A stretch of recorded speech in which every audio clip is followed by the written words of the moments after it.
crazy damn Canadians. Who are we here with today, Dave? The world famous, Northern BC famous, Brent Marshall. Serial entrepreneur. Welcome to the show, Brent.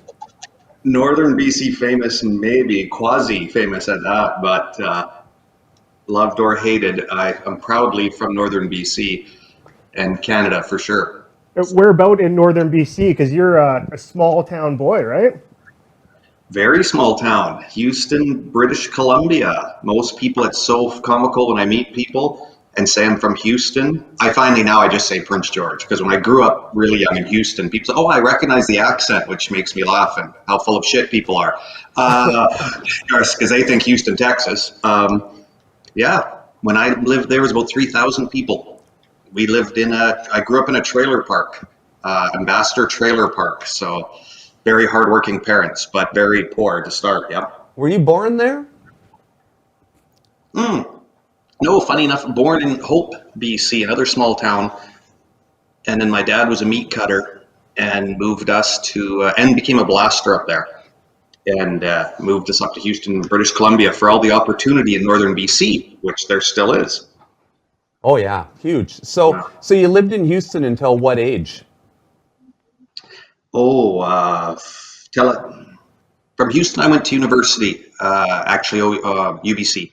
So I'm an engineer by trade. Most people wouldn't know that because I was hit. Funny story, I always say to people, one of the best things that ever happened to me was being hit head on by some tourists, German tourists, and almost killed me. And I was in 2 years of rehabilitation. And that's when I started working with special needs kids, and my whole life changed. So I always say, best thing ever happened to me was almost dying. How old were you when this happened, the accident, Brent? 25, 24, 25. Yeah. Just literally, guys, I had 90 days left of university, doing my finals to finish after 6 years of university, and get hit. And my whole life, which was great because I realized I didn't want to be an engineer. I'm too much of a people person. So after 6 years of school, you had 3 months left. You didn't even write the finals? Like you just stopped and said, I'm not going to be an engineer now? Well, no, they actually, because of the marks I had and the rest of it, so I graduated. I didn't have to finish a couple of the last exams based on the circumstance. So, but I never did it a day in my life. So how crazy is that? I ended up driving fuel truck for a year. Funny story, I still have my class 1 driving truck when for fun. And then ended up in car sales. And crazy story, car sales, I was a fireman, fire rescue guy. Which I love. That would have been my calling, I believe, except my shoulder blade had been totally torn away in the accident, and I wouldn't be able to continue as a fireman. So where were you fighting fires? Was this down in the lower mainland or Northern BC at the time? No, that was in Northern BC, and I was so fortunate because they closed our clinic. The only hospitals were Smithers or Burns Lake. So they sent us to the Justice Institute. So we actually had a very high level of training called an EMA 4 at the time. And my ex-wife became a paramedic as well. And so we always talked about success looks good or whatever. I worked as a car salesman all day, 7:30 every morning till about 6. I had 40 minutes to go home and eat and then go to work as a fireman until about 4 a.m. I did that for 4 or 5 years. Ooh. Wow. So this goes back to those hardworking family roots that you stemmed from. And when we were researching for this interview with you, Brent, it was an article from a Kelowna publication that was saying that by age 11, you already started working. By age 15, you're working full time. And this kind of work ethic has followed you around your entire life, right? Yeah, and I'm really fortunate to do things I love. There's one thing I can share with you. I mean, you guys know it. But as I tell you, do not be that person. Do not go to work and hate what you do, because I still work. I had a chance to kind of semi-retire here a few years ago, and that didn't last very long at all. Right back at it. My days will start at 6, 7 a.m. and lots of times they're still 11 o'clock at night, but I love every day. It's fun. What I get to do in a day is amazing. I love it. It's actually an interesting statistic I once read as someone who works in the financial services, and life insurance is a part of our industry. we often deal with people who retire, and there's a stat that came out of like the guys who work in the mills, which is a big part of northern BC. You retire at 65, you die by 67. And it's this philosophy that you have to work to live. It's not to earn an income, it's to live. So you hear that from a lot of business owners like yourself, and you're right, I resonate with that. But if you're not finding what you love to do, it's a lot harder to do that. But then know that you're going to die early. Oh, I can't stress enough that I tell everyone I don't care what my children do. One of them, my oldest, is going to university. I don't know what my daughter would like to do next. I don't care. I'm never going to push my kids to be a doctor, a lawyer, an accountant. I've met too many people that made a choice based on either money or parents' influence, whatever the case may be, and they hate their life. They truly, I've been fortunate enough to know, I still, of course, am friends with a lot of them, but I'm the opposite engineer who ends up, at that time, it wasn't a very, still not a very respected field, I hate to say, car salesman. I'll never forget how disappointed my parents were to hear the first kid in the family lineage to ever go to university comes out.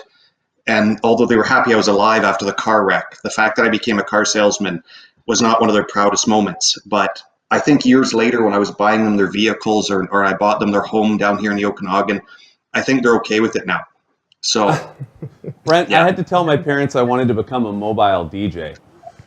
So I left college to become a mobile DJ when I was younger. That's how I ended up with the tattoos, right? So I hear you. I remember my parents looking at me and going, well, for God's sakes, at least own the company and don't do it for someone else. That's how I became a businessman. My mom's disappointment made me.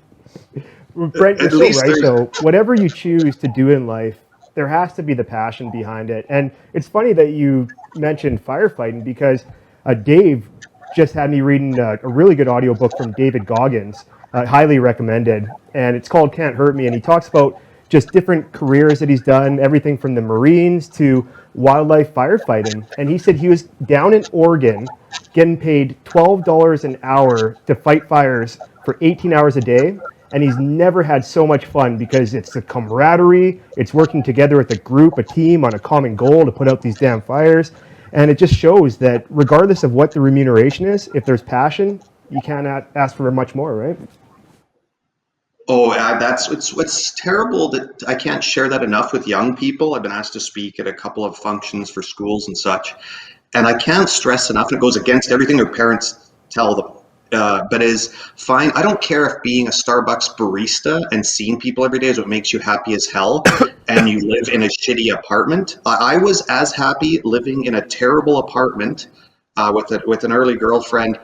You guys know I moved out at 15 for various reasons. My dad was a real asshole initially, and we get along fine now. But I moved out, and I loved it. I was as happy living in that apartment with two cats, as weird as that sounds. No disrespect, Dave, about the cats. I was happy as I was when I had 5 homes, and even that I've gone full circle, like Musk, I'm a huge fan of Elon Musk, and I pretty much sold all that stuff. I've got rid of all the homes. There's way more important things in society, and trying to explain to kids what seems like money or success is important. And then when you get older, like I am now, you realize time is everything, not money. Yeah. It's the time and what you do with it. So, yeah. So Brent, I want to. I mean, obviously philanthropy's a big part of your life, and you just alluded to that there. And I do resonate with you that time is probably our most valuable commodity. Not probably, it certainly is. But if we go back to, you were selling cars. That was in Houston, correct? Yep. Okay, so you're selling cars in Houston. Were you a good car salesman? That's a loaded question, because when I admit that I was very good at it, I don't know if that comes across well. Funny story, to this day, you'll notice, gentlemen, you'll remember from Prince George, I wear a t-shirt every day. I refuse to wear these suits and shit. It's not who I am. But when I was selling cars, because I was brutally honest, that's why I did so well. And the funny story is I became the #1 salesman in Canada for General Motors when General Motors was the biggest company. That led to me taking over the store. Small town, it became #1 in Canada for truck sales. That got me noticed. I was headhunted to Alberta, so I went to Edmonton to run the biggest car dealerships in Canada, and then made a decision because I wasn't seeing my children. I went out there for 5 or 6 years, and I wasn't seeing my children enough, and moved back to Prince George, and that's when Northland, within 60 days, was #1 because of the great team I had. Like, I had amazing people. I still good friends with all of them to this day. Our team became #1 in BC within 60 days, and then #1 in Canada, which is, but again, all people and having fun. You mentioned, Scott, that before we got on, how important it is to have fun. We had a blast every day. And That's I'm glad one you, thing and I'm glad you mentioned the team aspect as well, right? Because we recognize that time is such a valuable commodity, but who you spend the majority of your time with in life is equally as important, because they say that you're the sum of the 5 people you spend the most time with in life. So choose them wisely, right? So I was fortunate enough, guys. Personal development's big. So you'll notice there when you mentioned "Can't Hurt Me," the book, I wrote that down. I respect you, Scott, and everything you do. I respect both you boys. And I wrote it down because I'm going to now read it on my travels audiobook. I'll listen to it. And I've been fortunate enough to be able to hang around, spend time with very important people. I don't have anything to do with negativity. So, and when I was lucky and I was younger and smart enough to invest in myself, that BS story, that everyone's always working on that. But I put my money where my mouth was and went and spent time with Tony Robbins and such. And I'll never, this phrase I share all the time is, you are a direct reflection of the expectation of your peer group. And I literally repeated that over and over. And years ago, I mentioned you gentlemen, I quit watching television 20 years ago, was a life changer.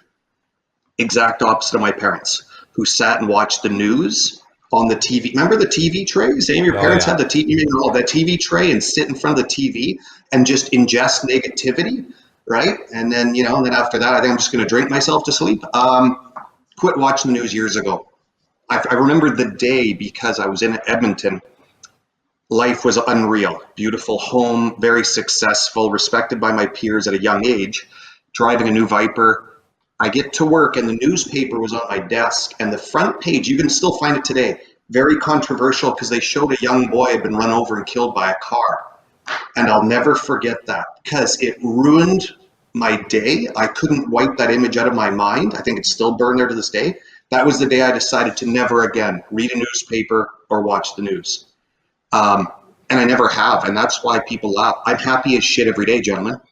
Yeah. And it's not because I'm riding jet skis, because like Tosh or whatever says, you can't not smile riding a jet ski. But I think it's been a big part of my success in life is I'm happy as hell every day. I wake up happy as shit. I don't allow negativity in my life. You are going to lose your mind when you read Can't Hurt Me or listen to it. Like, Scott's given me a lot of book recommendations in my life, but that book led to a transformation in my life. That book is single-handedly responsible for if I'm sitting on the cup banks and I'm proud of doing 4 is 40% of the output, even if I feel tired, that my body is capable of. And then you just have to say to yourself the phrase, Goggins, bitch, and do another 6 laps, because you can do way more than you think you can. And now I swore on the podcast for the first time ever, but I just want anybody listening to know that will become part of your lexicon. It's language you will use for the rest of your life if you take the time to read that book, which will crush any little wimp in you. You can't read it and not crush the wimp in you.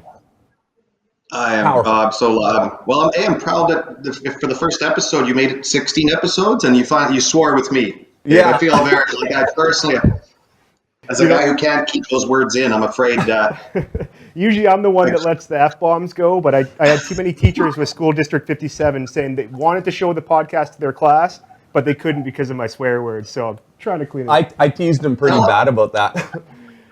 Hey, this day and age, but yet I'm sure these kids are listening to the music I listen to this day. I'm not old, so every vehicle has a ridiculous sound system, and I'm listening to the top 40 that my kids are embarrassed by, the F-bomb, the N-bomb, what's flying around in that car, but yet you come to school and they're still basing stuff on 1950? Are you kidding me? The kids are seeing it, it's online. So my F-bombs fly in every meeting, and I tell people, like Tony Robbins told me in a group, was if the F-bomb offends you, if a word I can say offends you, you are the one with the problem. If I can simply, a person you hardly know can say a word and you take offense, who's got the problem here? And then he basically says, if you don't like it, go F off, right? And I'm the same way. I hold meetings. I've had businesses, you guys know I've owned a lot of businesses. I've had businesses where I hold the first meeting and I'm dropping the F-bomb. And I've literally had people say, I'm really sorry, Brent, but I'm offended by that. And I'm saying, well, then you might as well leave now, because that's not going to change. If you are offended by a word that affects you, you and I are not going to work well together. So you might as well leave today, right? Right? Get someone to get you a severance check and get the F out, because, yeah, I don't have time for that shit. Well, So, yeah. it's good to get that out of the way in meeting number 1 instead of 20 meetings down the road, right? Yeah, resenting people. The other one you'll notice about me, gentlemen, I've always said in these things, I'm incredibly blunt, and I share that everybody should be. That speak your truth crap, because I don't ever want someone to resent me, and I don't want to resent them. And if I don't speak the truth to them, that person is going to resent me, as an example, at every meeting. And I don't want them to resent me because of the way I act, the way I was brought up, and I don't want to resent them for coming across as a bitch.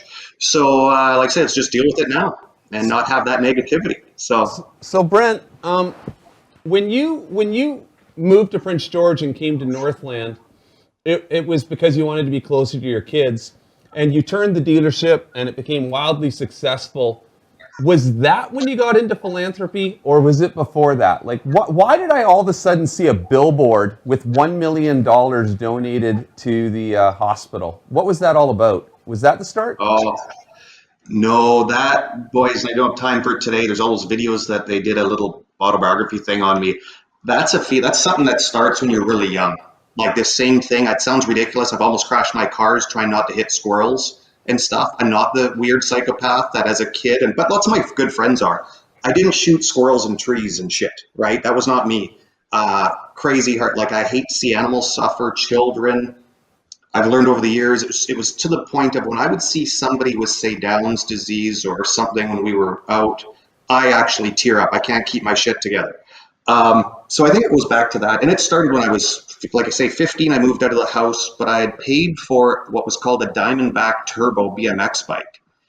And I gave it to a kid. Actually, I was going to mention his name. I probably shouldn't, the family. But I'll never forget, he was the kid that ran up and down the street behind the other kids that had bikes. And I bought myself this Mustang GT Cobra. Again, I started work at 11. That wasn't by choice, really. It's because my dad was such an asshole. He put me to work at a steak mill up there, making the steaks to use at the sawmills. But again, then I was a young guy. I had all this money. So I had really cool shit. And that kind of became ingrained in me. But I gave the kid the bike. If you put in perspective, it had a carbon fiber seat back then. And I don't want to, that's 30 years ago, guys. Maybe a little less, 25 years ago. That was about a $700 bike then. Dude, I remember the name Diamondback. Yeah, Diamondback Turbo. I was the bomb, buddy. I had no time to because I was going to school and working, but I gave it to him when I could drive and I knew I was going to ride that bike. It didn't mean as much to me. I gave the kid the bike. His parents tried to give it back and I refused. And that kid went from running and having no bike to the coolest bike in town. And I'll never forget that. And when I went out to Edmonton, I worked with George Larocque, the big Edmonton Oilers with Stollery Children's Hospital. And then a big part of it was when my oldest son, I'm so proud of, Carter, who's brilliant. He was born not breathing, guys. And I was a high-level paramedic in a hospital having a child. My ex-wife was a paramedic. Can you imagine we have a child who's not breathing and we didn't think he was going to live? And that was a shocking moment. They air ambulanced him from Smithers, BC to Children's Hospital. And I made a commitment to make it part of my life to help them because of what happened there. And I slept on the floor. Funny you see this. So the reflection there is I slept on the floor for 20 days underneath basically a cot because they had nothing, but so I could be near my son and my wife. And when I came to Prince George and did the children's wing, if you notice, there's about 12 rooms in the pediatric wing where there's a bed, a big bed, a TV, fiber optic lights in their roof. There's big credenzas, their own bathroom. I insisted on that because I had spent almost a month through Christmas sleeping on the floor, literally on the floor with a blanket, because they were good enough to let me sleep there. But I'll never forget that. So that's why your Crazy. So children's that's how that started. Was it your Yeah. idea to put $1 million? Like, why $1 million? Well, and funny as I look at that million, guys, and this is another story. I mean, I just love to share that it starts with a crazy idea. We're going to talk about a kid's park here in a minute, I'm sure. It starts with somebody's idea. My idea was to build a children's wing, and I put my profession on the line with my partners as the young guy. And I just said, I'm going to do this. And if you don't want to do this with me, I'm going to go elsewhere. But they came on board. And the funny part was the first was $1 million commitment that before I left Prince George had reached almost 3 million given locally, now has exceeded 5 million. And it all started with something as simple as I think we can afford to, let's give $100 a car, right? Let's take that out of the profit that you'd normally make and every dealership makes, and let's do that. And now every company I own does the exact same thing.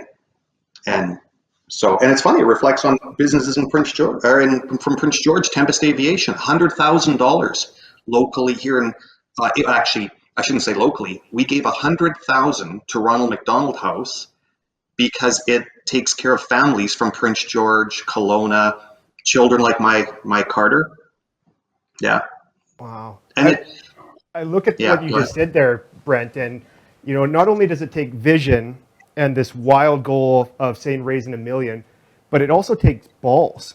Where to pitch that idea as a young individual in the organization to your peers that might be veterans in the dealership, it takes balls to present that idea and go through with it and take action. And to me, that's also a huge leadership quality as well.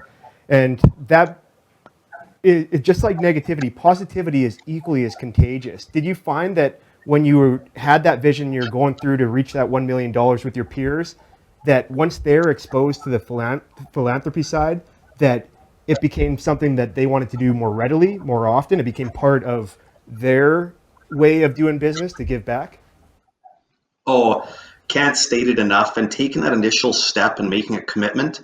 I mean, I can admit, guys, COVID's been brutal. And a few of my companies, I've been using some to support others. Some have taken really bad hits. And I have always made these commitments to charity. And the one thing I've said to my partners is we will not, although it'd be the easiest thing to do, we will not skip out on the donations to those charities. So you'll actually see, it sounds ridiculous, but personal supercars that I've bought as goals in my life, like meaning I'm going to work this, I'm going to do X, and I want to own this, these cars. And a lot of them have been used, and they're used every year for charity purposes. I raise a shitload of money with these cars because they're all donated. They started the Inland Case Construction charity drive you're seeing all over the province. That started by me giving my McLaren to them to drive. I made them donate money. They took the car, they made a $10,000 donation, which is now going to exceed over $200,000 for Children's Hospital or Ronald McDonald House because of that same crazy concept. But where I was going with that is I've personally been selling all my personal possessions to making sure I can fulfill the charity commitments right now, because that's more important than ever than any other shit. Right? That's funny you say that, because I remember when I saw that billboard, I had no clue who you were.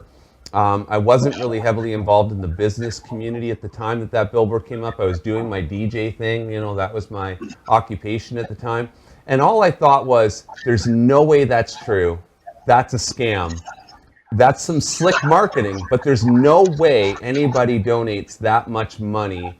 There's got to be a scam in there. That was what I thought. And I think I'm reflective of probably a large subset of the population at that time. And how ironic that there is a children's ward there now, that those rooms, as you described, are there, because I go to that ward often. I get called to come help them out with little things, like snow lights, not rooms, bathrooms, but, little LED lights at Christmas. And so how funny, that's probably part of the bigger thing about you is you didn't do it once, you didn't do it twice, but you're still doing it. When would you stop? Is this lifelong? Are you one of those people who's going to give part of your estate away at the end of your life? Oh God, yeah, my kids have been amazing knowing that. They don't, it's bizarre because they've grown up with all this stuff around them and they don't ask for anything. Bizarre. I've given them cars because they're such great kids. I've given them cars to drive and they're too embarrassed to drive them to school because they don't want to be those kids because their dad wasn't that kid, right? Um, oh yeah, so every one of my companies, so what I want to do is, and you'll see, I was pretty proud. I came down here as a northern boy, like a Prince George guy, and I came to Kelowna, and there's so much wealth down here. I mean, there's good money up north, but the wealth in this area is ridiculous, and it disgusts me at times. That's not going to be popular to say, but how is it a northern BC guy comes down, and I'm not here for 2 years, and I'm named the local face of philanthropy because of what I'm doing, and I look at all the people in this area, 200,000 of them with way more money than this northern BC kid will ever have, and I'm the one that's getting noticed for doing stuff. Um, so like you said earlier, it's a mindset, and every one of my companies is going to continue to give. But what I love is I've been able to push other companies to do the same now, and I'm hoping that becomes a movement. If you know what I mean, it needs to become the norm because I hate to see these companies that worry about shareholder profits or hitting these goals. It honestly disgusts me for that reason. Like you really can't, like it's such bullshit. You got society, people that need things, and yet you've got companies. I'm not going to signal out banks right now because I need them quite a bit, quite often. But let's say banks that talk about we only made 1.4 billion. Like I watch my service charges, and if you guys have ever been offended, try having 26 companies, and you see your service charges in a month for these banks, and they'll say, "Oh, and this year, oh, we fell short of our $1 billion. Sorry, that wasn't the F bomb. Their $1 billion goal, their fucking goal." And then, but I was, and then, we're doing this little thing where if when you're at the till, and if you want to donate $1 to this charity, we'll match them. Like, you make me sick. What you do? They should be doing massive things for society. And to me, there's wonderful families that I do business with today in the Lower Mainland and in Kelowna. One of them I was going to mention, the August family. These are local business owners that make a point of giving a lot back. If we could get everybody doing that, my God, if even 50% of business owners would give a small portion back, you wouldn't have the poverty. You wouldn't have people suffering. Like, look at what I say, one little Prince George guy.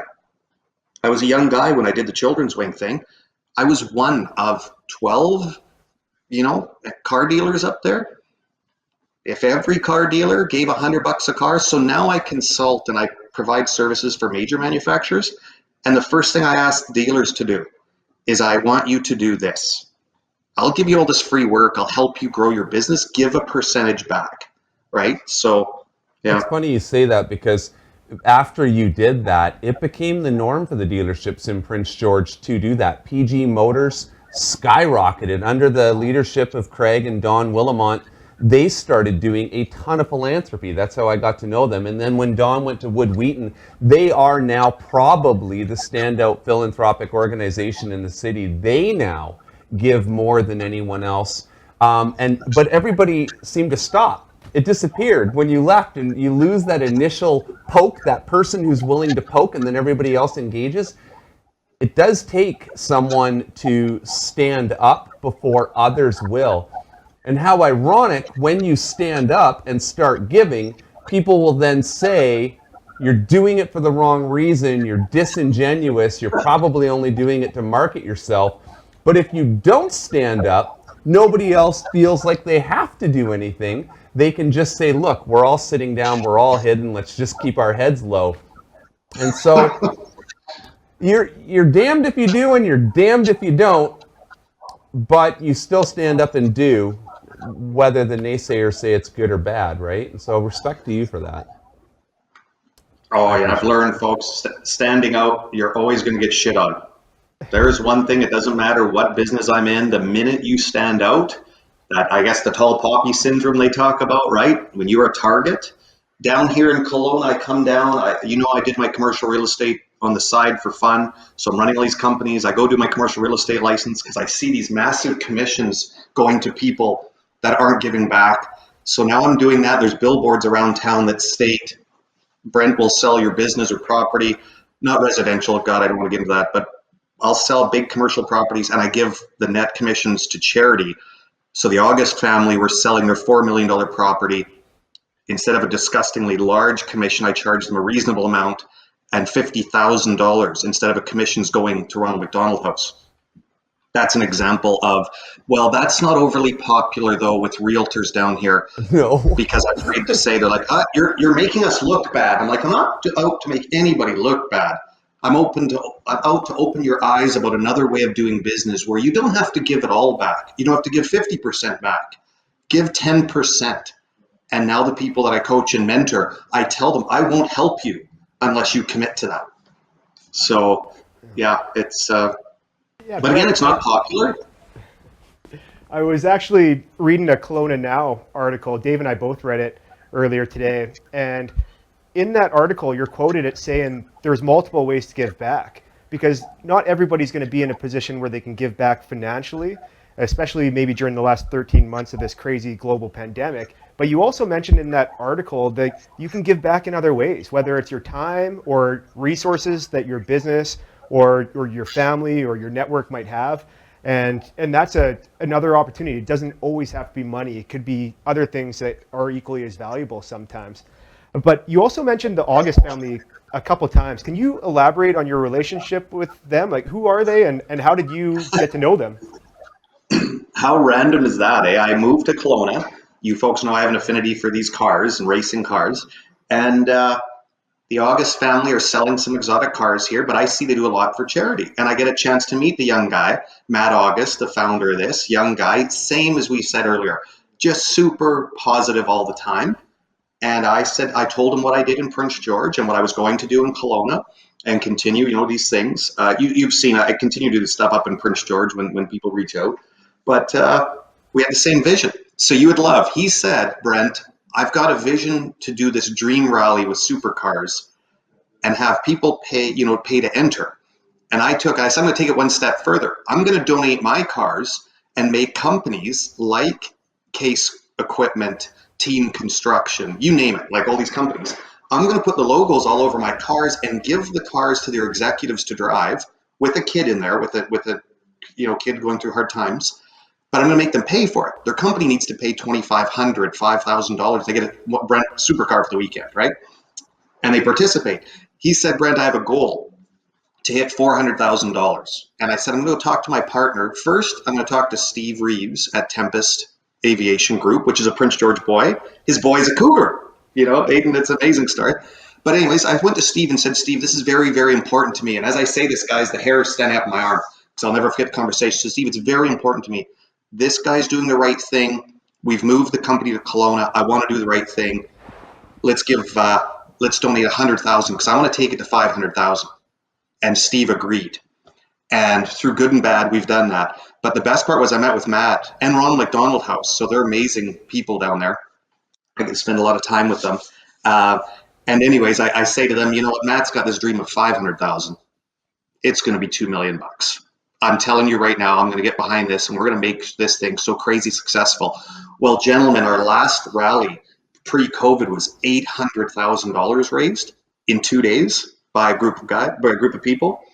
And I already have $250,000 for this year to go towards it.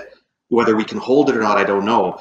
But now it's become this big thing where I have corporations like Inland and Case Construction who are saying they've donated a new skid steer to this thing.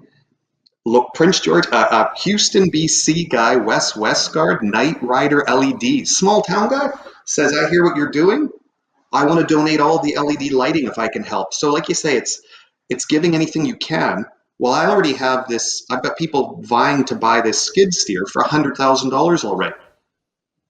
And then Matt and I donated a supercar experience. We get to go to Area 27 race cars quite often, where we take people for the experience of a lifetime. But we state you have to support our cause. You want to come play with us, get to know the crew, you've got to make a donation. So we just did a draw at his place. I don't even think I posted it yet. I'm too busy for that. But maybe I did. About we donate these trips. And the great part is I meet people like-minded that want to be part of this. I brought 8 of them from Vancouver last year. These guys donated $85,000 to Pacific Autism Network to come hang around with us and drive supercars. they're all good personal friends now. And now every year they help. So it's just this whole, you said it earlier, Scott, it's who you hang around with, who you serve, who your group of friends is, your attitude. And so Matt and I immediately resonated as family. And now, yeah, we do all these things together, and it's amazing, through good or bad. Like, these things don't stop. I think Right. it's important to have a section in this podcast. I said I'm going to allude to it, but I'm going to let people know right now that I was at a Blackburn Community Hall board meeting one day, and we were having a discussion about what we could do for the kids in Blackburn, because there's absolutely no recreation out there. There was nothing except the school playground, which you're not allowed to play on because of school rules. So we decided to look at building a bike park. Like, in the meeting, we discussed it. And I said, well, I think it was Jamie Cranrod who said we should build this. And I said, that's a fantastic idea. Why don't we jump all over this? And another lady, I'll leave her unnamed, but she said there's no bloody way people or businesses are going to support anything in Blackburn. It's too spaced out, too few people. Nobody cares about an area like this. All the money goes to College Heights. And so I got really mad at the negativity of that statement, walked out of the board meeting, walked into the hall, sat down on the floor, and I made 2 phone calls. The first phone call was to Northland, where you weren't at anymore. You had since moved on and had bought Remax. I phoned Northland, though, unaware that you were not at Northland, and asked for you and got told he's at Remax. So I spoke to the dealer principal there for a second and said, I'm interested in doing this thing out at Blackburn. Can I get $150,000 from you? And that's how I started the conversation. And he said, well, get back to me tomorrow and we can meet and talk about it. So I said, okay, well, I'm going to make a second phone call and call this Brent Marshall fellow and pitch him my idea of, I need $150,000 to build a bike park in Blackburn. I phoned you. I pitched you my idea, telling this long of a story to you, and your response immediately was, that sounds like a fantastic idea. We're in. Now we just have to work out the logistics. I was able to stand up from the floor, walk back into the board meeting and say, okay, I got $150,000 from Brent Marshall. Let's build a bike park. Of course, I had no clue what a bike park costs, but the faces on these people, it turns out it's $700,000. We had a lot of work to do. But we did do it because we talked for minutes, and you just said, that sounds like a meaningful thing. It sounds fantastic. It's going to help the kids out there. I'm in. And so I wanted to make sure that this was recorded somewhere, because very few people would know that story. And how proud I was to work with you on that. Man, your energy and the ideas you came up with as we worked on that project and engaging all the realtors from Remax was mind-blowing to me, teaching me how many hands can make light work of a huge project. $700,000 was way out of my scope. Anyways, kudos to you, Brent. Funny though, almost like you talk about like a fire, how it starts with that spark. You had the spark to do something, right? So whether it was the children's wing, whether the Cancer Lodge stuff, whether this thing we're doing down here, the Remax, the All Wheels Park, it takes somebody. And we said earlier, what's more valuable than money, folks, and that is time. And that you took the time to be volunteering at a Blackburn community thing is part of where you and everyone else there, and it was. I remember when you folks were calling me and all the follow up stuff was so much fun. How many people were volunteering their time, and then local Prince George companies volunteered their time. And how that came to fruition based on an idea, and you took the uncomfortable step to reach out and ask. And this is back to your time, is what that never would have happened if you would not have called me. If you wouldn't have said, I'm going to have the balls to call this guy and ask for 150 grand for a bike park, that would have never, I don't believe it ever would have come to fruition. So it was the positivity of, this is a great idea, I'm going to make something happen. And that's how these crazy things come together. Right now I'm building a warehouse for Mamas nationally. Their head office is here, but they reached out, and you should see these construction companies in Kelowna that are loving the things that I do. So I reached out to them and I said, guys, I'm not going to ask for money. Everyone's asking for money, and it might be very hard times right now. But you can't tell me your boys don't have time. And just like I loan my trucks to Mamas for Mamas, or I loan my time to actually hand carry shit into a warehouse, you can't tell me your boys, and a friend will supply the food, they'll barbecue. I'll supply my Stu Ramsey from Prince George guy, liquor warehouse chain, rest of it, BPI, he'll supply the beer. So I've got food, I've got beer, I've got equipment. If your boys will show up, because I can't swing hammer with the shit, if they'll show up, let's build this. Well, the group got together of like-minded people. And it went from, can I help you put a couple walls up, to building their warehouse, right? Inside of my big warehouse for Tempest, again, because of Steve and our relationship. But this is how shit comes together from a stupid idea of Shannon reaching out and saying, Brent, we are slammed. I went in there to do a donation thing with some hockey players, NHL guys, they were great. And you couldn't move in the place. And she said, Brent, I had to turn away a donation right now because I have nowhere to pay. We can't want to be paying to store it. I don't know what to do. I said, never again. Open up the doors and I'll store it all at Tempest. We have this massive warehouse.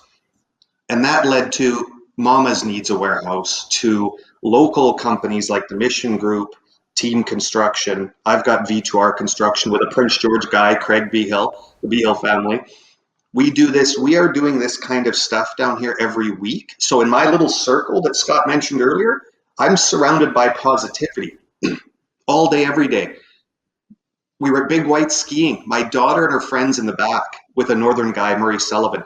We come out of a place, bit of a shit show with COVID and because of your rentals and some bad news, whatever. We came out with the biggest shit-eating grins laughing. And my daughter said that. She said, I just realized that you are always smiling and laughing. And I said, yeah, because I surround myself with amazing people.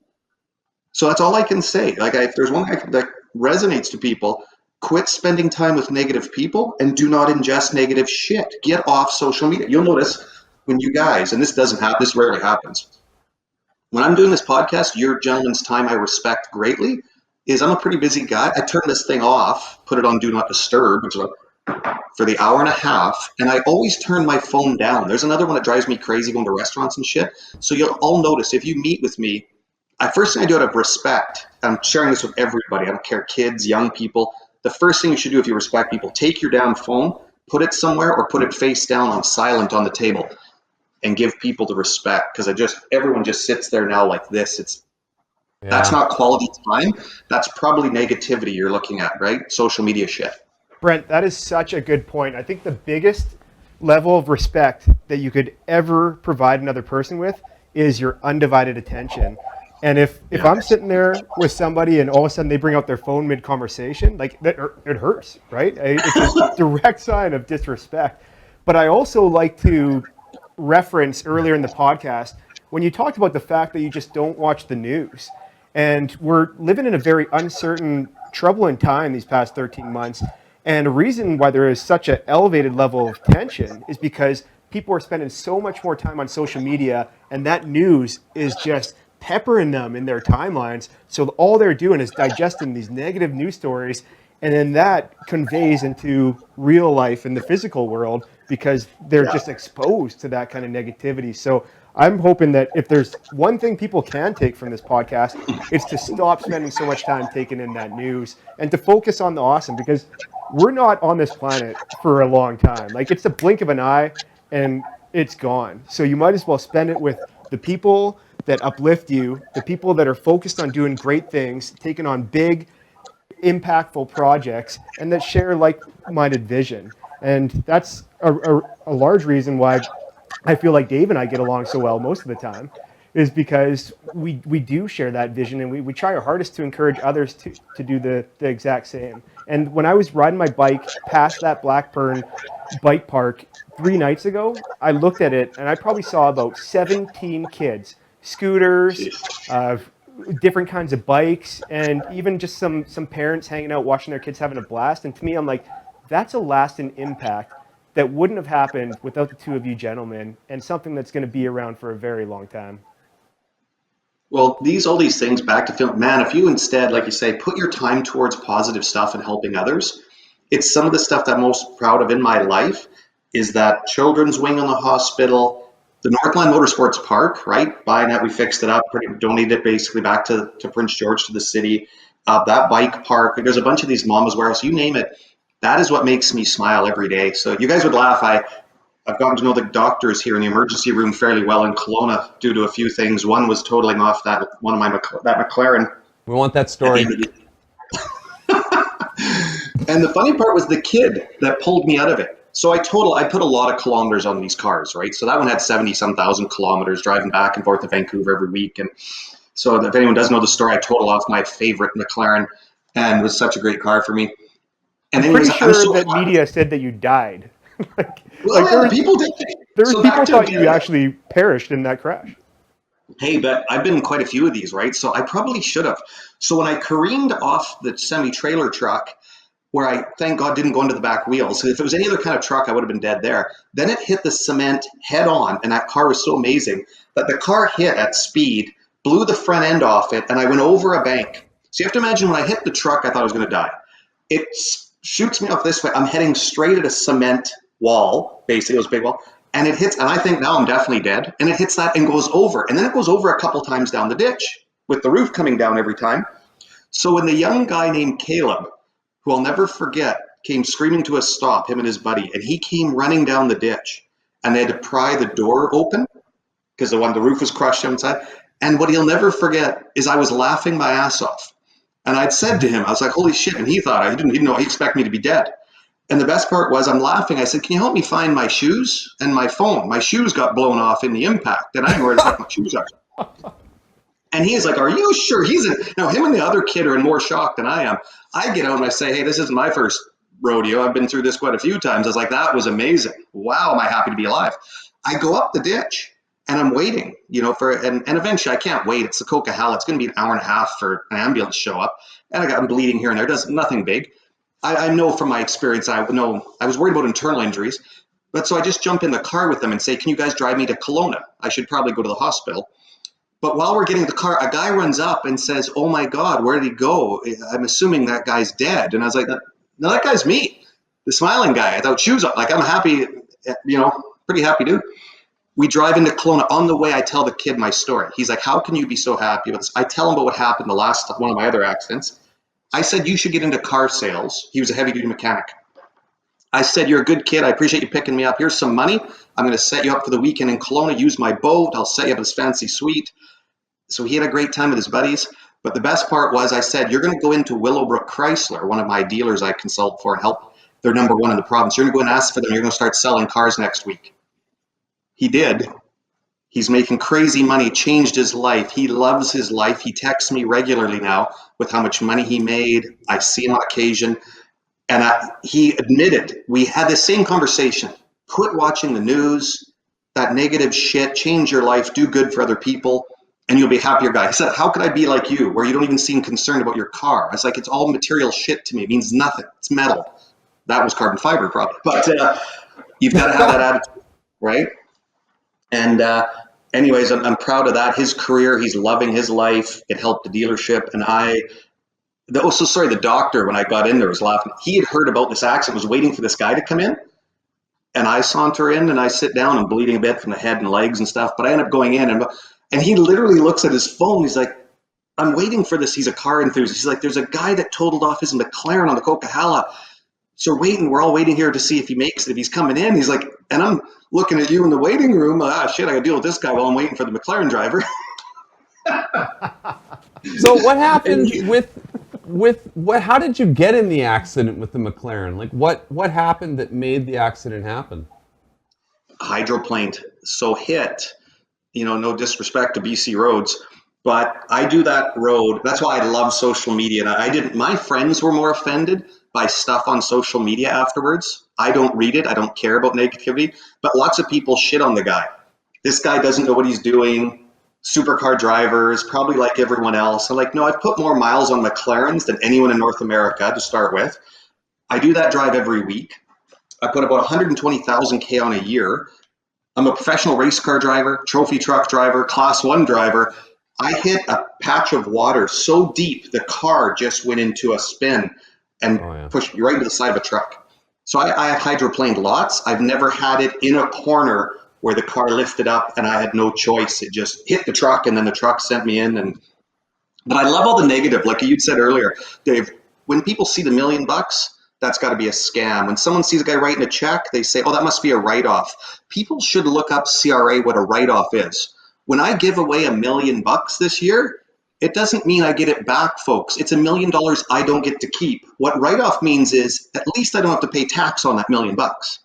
So it's because you normally pay a 40% tax. So all these, I don't use terms because that sounds rude, average Joe, but typical person thinks, oh, he's a company or it's this guy, it's a write-off.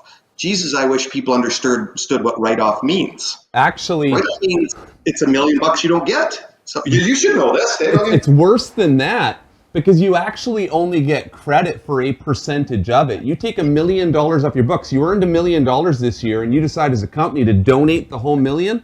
My understanding is you actually only get a percentage. You're still gonna owe tax. So not only will you have given the money away, but you will still owe some tax. It was no different than with my DJ service. If I wanted to donate my services to a company and say, I'm going to DJ this charity event, which is worth $1,000 for free, I still owed half the GST. Even if I was doing a service, I still owed tax. So, very true, Brent, that you actually give the money away and still pay tax. I don't know how much. I was told it's only worth 15% to make a charitable donation. You're better off to take the money and spend it as advertising and write 100% of it off as an expense. But I'm not an accountant. Well, I don't profess to be that. Before we move on, Brent, I just want to give a shout out to Caleb, because it sounds like he's doing fantastic. And looking back at the trajectory of events that had to happen to lead up to him being the first on scene, basically bringing you to Kelowna, and then everything that transpired afterwards, he must be pinching himself, being like, "Did this really just happen?" So we're getting close to the end of the podcast here, Brent, and we're just going to throw out a couple more questions. And one of them is, we want to know, who is your favorite Canadian or Canadians that have provided you with inspiration over the years? And I know that just from your social media profiles, like there's pictures with you collaborating on projects with Justin Timberlake and Ryan Reynolds and Jessica Biel. But let's talk about some maybe not so famous Canadians that have provided you with inspiration over the years. And you can't say me.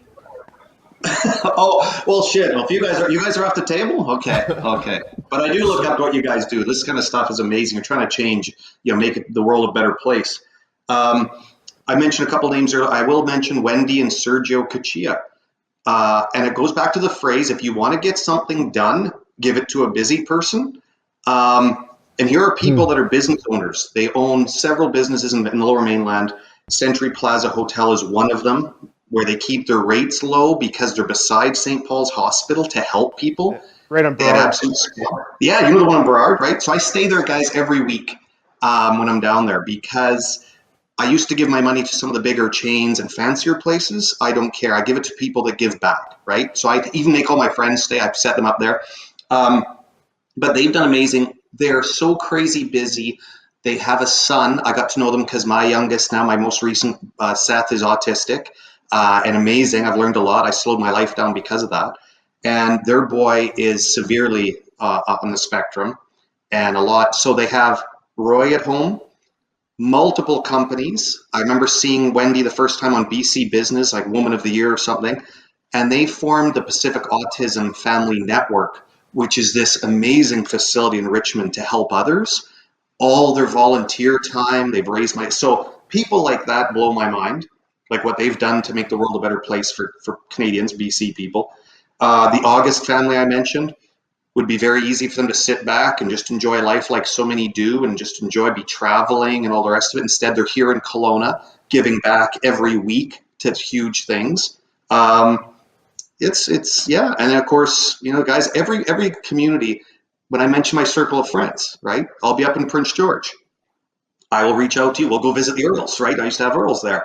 And we'll go to Earls and I'll invite you guys because we're going to have a great positive conversation, or lots of my friends in Prince. I'm so fortunate to have good friends that every experience with them I love, right? And in that other world you mentioned of people like Kim Coates, I'll never forget Kim Coates coming up from Sons of Anarchy at that time, and he's a wonderful actor. He's a wonderful human. But there's a guy like that gives his time, right? So I don't have a clue how much money these movie guys make, but Kim makes a point of giving his time, and that's invaluable. And same with Ryan Reynolds when he's done some of these video clips for us when he does stuff for kids. He's giving his time, which is a hell of a lot more than to give $1,000, $5,000. So you guys today, giving your time to do this, right? Yeah. You're so right, So, Brent. And there is a young boy in Prince George right now, 11 years old. His name's Brody, and he has Crohn's disease and he's fighting cancer right now. And he just found out that he has to go down to Seattle for 4 to 6 weeks. The Vancouver Children's Hospital said that there's some physicians down there that they think might be able to help. And Ryan Reynolds, in the middle of a movie set, takes time to create a video addressed to Brody, just wishing him inspiration and saying that he's thinking of him right now through this tough time. And I look at that video and I think, what better gift could you give a young 11-year-old boy that's having a tough time in life than that, right? Bet you he's watched it 100 times. Yeah, just amazing. So one other Canadian type so to question. that, oh, sorry, Scott, but I have to answer that because I didn't realize. So I've supported Brody when good friends up there, Jed Fryer, JF Logging, and others. Prince George people reached out.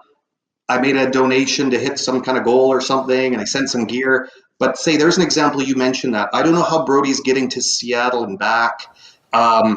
Back to the stories of people and wealth and stuff. I have access to lots of friends, but I have access to a private plane.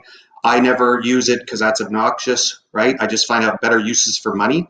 But that's one reach out afterwards. If we can perhaps help the family get down there and back in that case, if that's something that they could use, please let me know. That's where the world works. And just so you know, Brody's a big fan of cars. So just throwing that out there in case they're in the Okanagan this summer at all. Yeah. One other question I had that is Canada related is talk about some of your favorite places in Canada. They could be within British Columbia. They could be out further east. What are some communities or cities that you've just always enjoyed spending time in? Well, a certain area, I mean, that right downtown Vancouver along the water, it's one of the most beautiful cities. I see now why the appeal. I travel. I've had lucky enough to travel quite a few places in Canada. That's beautiful. Northern BC, of course, I loved it. That motorsport park, that just outside of Prince George, 130 acres we have, that little private lake and beach and stuff for everybody. I don't know if anyone's been using it. Like, I encourage people. I stock that lake with fish so kids could go fishing there, and Rapella.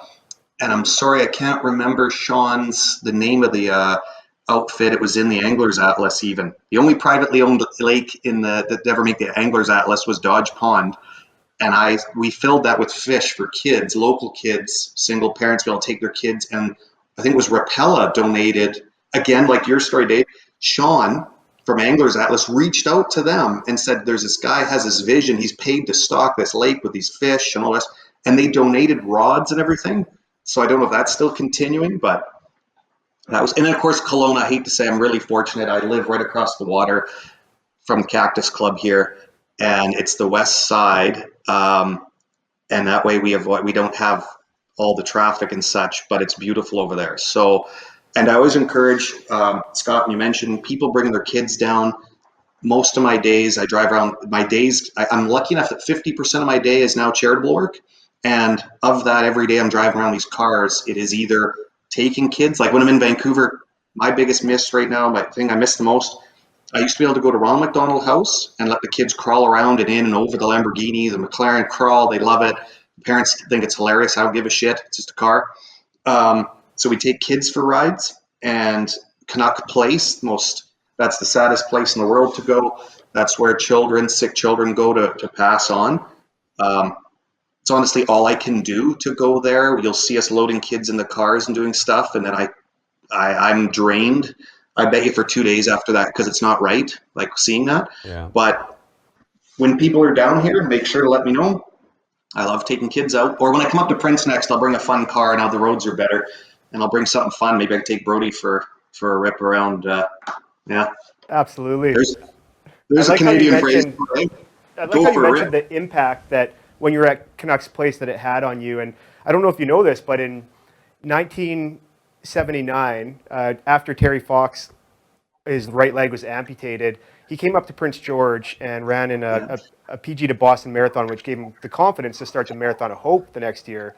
But what really truly gave him the motivation is when he had his leg amputated, he was in a hospital with other children, young children, that were going through similar operations, some that were losing their fight to cancer. And it's that motivation that helped him start the Marathon of Hope in 1980 and run 142 consecutive full marathons, 42.2 kilometers in a row, just seeing those children go through those tough times. So you're right. It has that impact on you, and it makes you just want to give back even more.